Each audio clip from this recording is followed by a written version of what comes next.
All right, guys, welcome to the post-fantasy draft edition of the Fantasy Flyby. Let's see who had an outstanding draft and maybe who came up a little bit short. Got some buyer's remorse. I know I did. I took a look at some of my picks and what the hell was I thinking?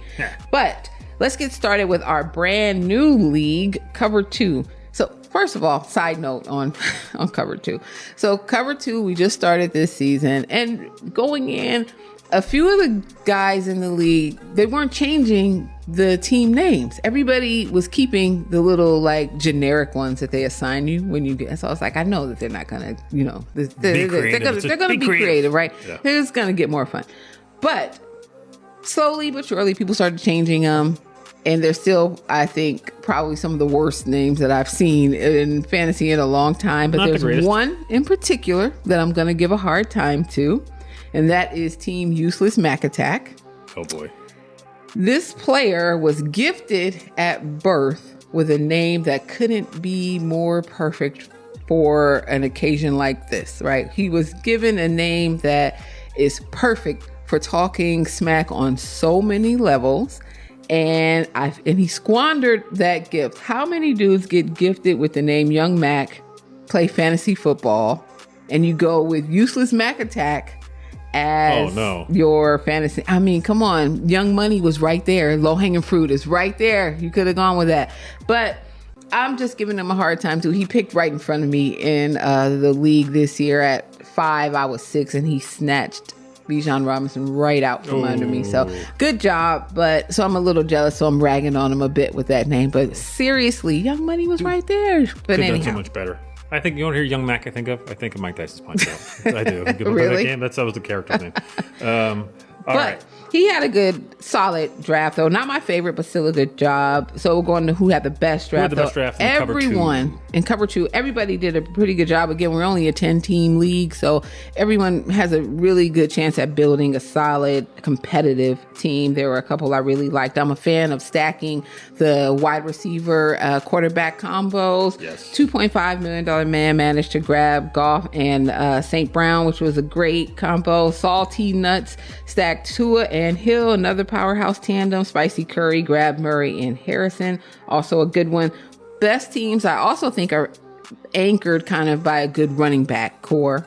And Team GOAT, he managed to get a hold of McCaffrey, Josh Jacobs, Ramondre Stevenson, and Zamir White. That's 4 starting running backs. That is 4 featured backs that are each going to get a ton of work. I don't know how he managed to do it. Excellent, though. And then there was Team Show Me Where It Hurts, anchored with Jalen Hurts and another top 5, I'll say, quarterback, CJ Stroud. So, and by the way, I do love the name. I get it. Jalen Hurts, number 1 quarterback. Show me where it hurts. Good job. Yeah. But I'm for the very best. I had to pick one. I'm going to go with Team GOAT. He had a super balanced team. He had a very good approach to the draft.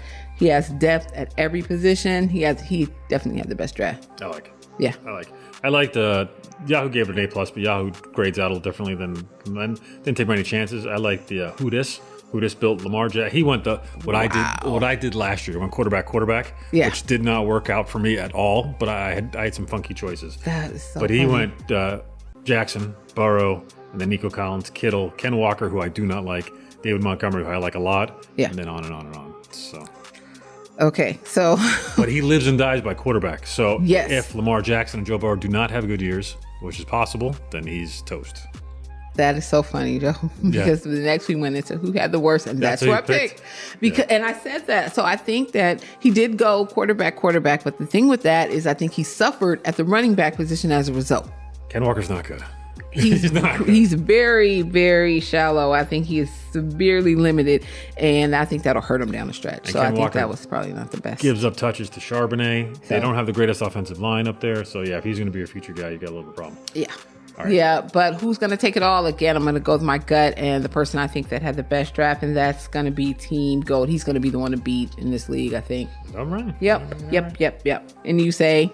I liked you. I picked you to win it. Really? Yeah. Oh, man, that's bad luck, Wait Joe. a second. With a caveat. It says literally, you partner as long as the Jets stay healthy. I know. The Jets don't stay healthy, you're in big trouble. The Jets have the 49ers the first week, and I'm so scared they're going to break my quarterback. They're going to break him. You ended up with, I'll go in order. Breece Hall, I love Clemson, all that stuff, great. Garrett Wilson, the Ohio State, fantastic. Sam Laporta might be the best tight end in football these days. Can go back and forth with Mr. Kelsey, who's a million years old, so I like Sam Laporta a lot. Dak Prescott, we just said big numbers. Jalen Waddle, who I'm a huge fan of.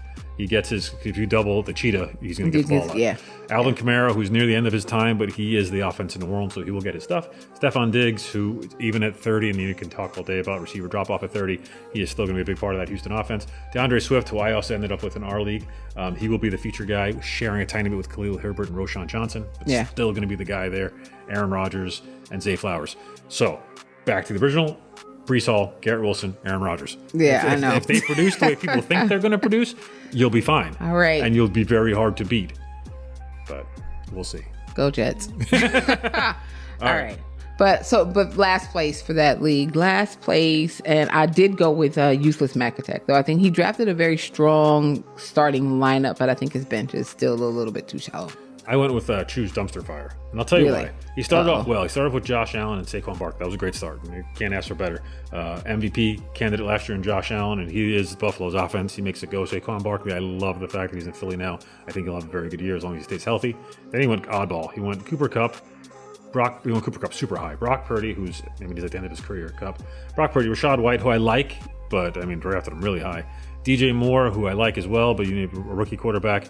Rome Odunze, so you doubled up there with Chicago Bear quarterbacks, wide receivers, which is a little weird. Trey Benson, coming out of Texas, fan up but not a starter. And then Brock Bowers, who's a rookie. Okay. So a little bit odd. Yeah. So that's my pick anyway. Okay. All right. Well, we'll see how cover 2 turns out. Moving on to Air It Out, which is our flagship league. It's been going on since 2017, and the competition has only gotten stiffer every year. So this one was even harder, I think, to pick apart. There were a lot of good teams. The standouts for me, Zulu Nation, a good starting lineup anchored with McCaffrey and Josh Allen. I think Left-Handed Thanos had a really good draft this year. His weakest link in his starting lineup, I think, is Devontae Smith, and that's a good problem to have. If that's he's I think the only person that's probably a number 2 in the lineup. I think that's a really good, very solid start for him. Yep. And I think the best, though, for me goes to the Road Warriors. I do think I tend to agree. They had a really good team. Every single position is stud. Maybe a little bit light at running back, those two, but still with A-Chain, I think there's more upside there than otherwise. And then Zach Moss is still the starting back in Cincinnati. He's all there, and he's good. He's also a pass catching back out of the backfield. It's going to be a tough one. He's going to be a tough one to beat. And unfortunately, I have him the first week. That is the best draft. I agree with you. We talked about this offline a little bit. Everyone is good. Yeah. There's not a truly, like I looked around, I was like, there's not a team that, it's totally weak. There's some that have holes here and there, but nobody's a pushover. From top to bottom. And our league is very experienced. People know what they're doing. And then they hit the waiver wire is already going off. So I know. I saw that. Already people making moves. And you know what? I considered it myself. So yeah, I get it. I watched yours. You did well. You stole a couple from me. I, as always, went with a lot of youth. Xavier Worthy, Jameson Williams, Keon Coleman, all the young guys. Bryce Young, taking gambles a little bit. But yeah, it's a mix. It's a good mix of stuff. So good mix, but on to the worst though. There were some questions. So a couple questions. I think I'm gonna say the worst draft went to that Grizzly this year. I said the same thing. Boo, that Grizzly. Everybody hates that Grizzly. So, and shout out to that Grizzly. If everybody does hate him, it's because he wins a lot. Yeah. Yes, he wins a lot. But so there were 4 quarterbacks, maybe 5, I think, on his roster. And I thought that was not a good way to go. I think he will really regret not establishing more depth at the other skill position as opposed to picking up like 3rd and 4th tier quarterbacks instead of stacking other, running back, wide receiver. So I think that definitely impacted his bench. I am jealous though. He did grab Zamir White, who I really wanted and was not able to get in either of the leagues that I'm in this year.